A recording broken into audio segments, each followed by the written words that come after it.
Vous êtes ici dans une région jurassienne très pittoresque. Mais tout à coup, qu'est-ce qui a changé?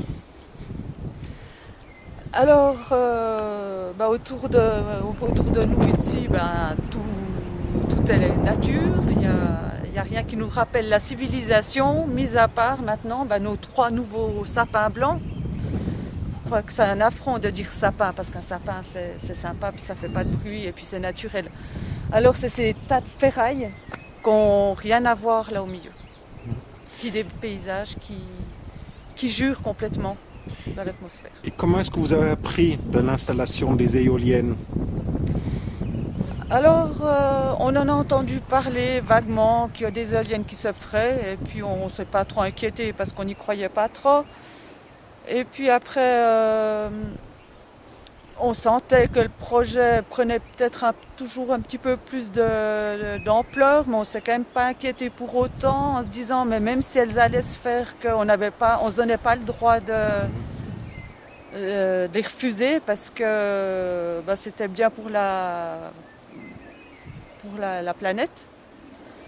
Donc on voulait pas jouer les égoïstes, puis pense à notre petit confort personnel. Donc on n'a pas fait opposition, puis on a laissé faire, mais en pensant pas quand même aux résultats. On s'était pas imaginé chose pareille, de par la grandeur, de par le bruit, de par l'intrusion dans la nature, quoi.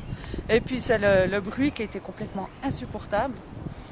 C'est cette accumulation de toutes sortes de bruits, jour et nuit, et puis qu'on soit dans la maison, qu'on soit dans le jardin pour nos balades, ce bruit que si on veut plus entendre, on doit fuir, donc on doit prendre la voiture, on doit chercher d'autres endroits pour aller nous tenir.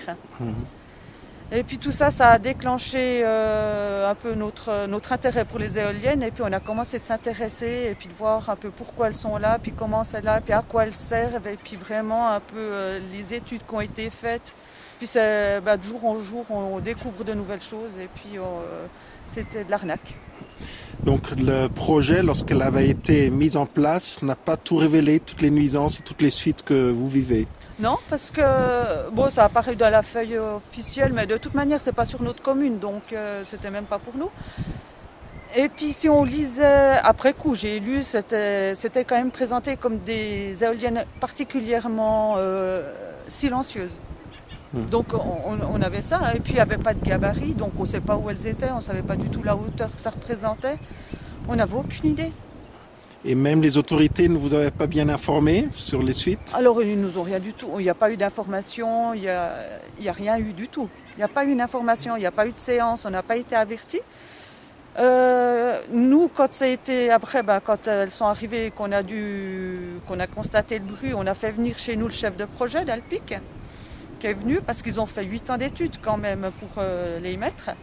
Et puis là, j'ai encore bien demandé à la personne, monsieur Christ, j'ai dit, mais monsieur, quand vous avez mis l'éolienne qui est à 580 mètres derrière chez nous, donc j'ai dit, quand vous l'avez mise, vous connaissez en éolienne, vous saviez que nous, on allait être embêtés, comme on était placés. J'ai dit, mais vous auriez peut-être quand même pu venir nous avertir, nous en parler. Puis là, il m'a dit, on n'a pas vu votre maison. Donc voilà, c'est quoi les études? Donc ça veut dire vous pensez que les études et que la communication vous pensez que la communication qui a été faite envers vous n'a pas été complète et très correcte. On a été complètement ignorés.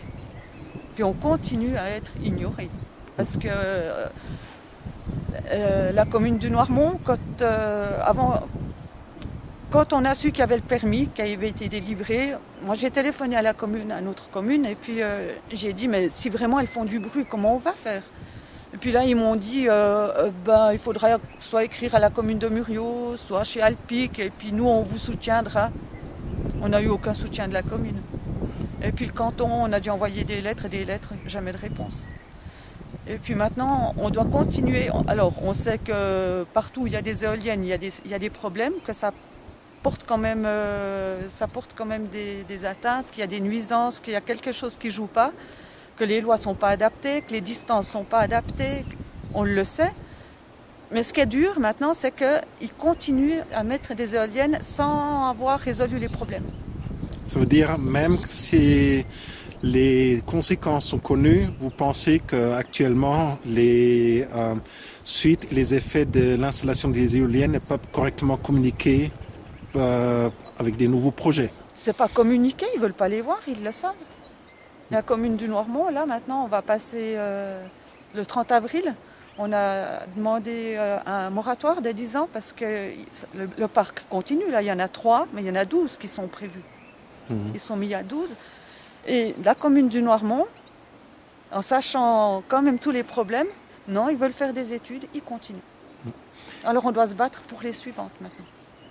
Et est-ce que, donc quelle est d'après vous la conséquence de la mise en place? Est-ce que vous vous sentez correctement traité avec la mise en place ou est-ce que vous vous sentez trompé ou quel est votre sentiment, votre impression? Complètement trompé. Parce qu'ils veulent nous faire nous culpabiliser en disant qu'on est des égoïstes et puis on doit accepter. Ils prennent comme excuse le nucléaire alors que les éoliennes ne vont pas remplacer le nucléaire. Et puis ils essayent de nous culpabiliser alors que nous ce qu'on dénonce, on a ici des franches montagnes, on a juste des magnifiques paysages. Et puis nous, on en a repris un coup pour notre confort, mais ce qui fait encore le plus mal aux tripes, c'est de voir cette nature se faire agresser comme ça pour des choses qui veulent essayer. Ils essayent de nous dire que c'est bien, mais en sachant pertinemment que c'est que pour l'argent. Donc vous pensez qu'il y en a un intérêt financier derrière? S'il n'y a pas d'argent, il n'y aurait pas d'éoliennes. Alors là... Est-ce que vous pensez que c'est semblable avec d'autres projets qui sont mis en place dans la région? Que la communication n'est pas tout à fait correcte, que les intérêts financiers ou l'intérêt de mettre en place un projet est plus important qu'une communication correcte? Alors, c'est ce que j'ai découvert avec les éoliennes, c'est un peu le symbole de la connerie humaine. C'est que maintenant avec l'argent, on ferait n'importe quoi et puis c'est dans beaucoup de projets là, ça se passe la même chose. On retrouve la même technique, quoi. C'est les gens, avec l'appât du gain, ils ont la tête en bas puis les pieds en haut.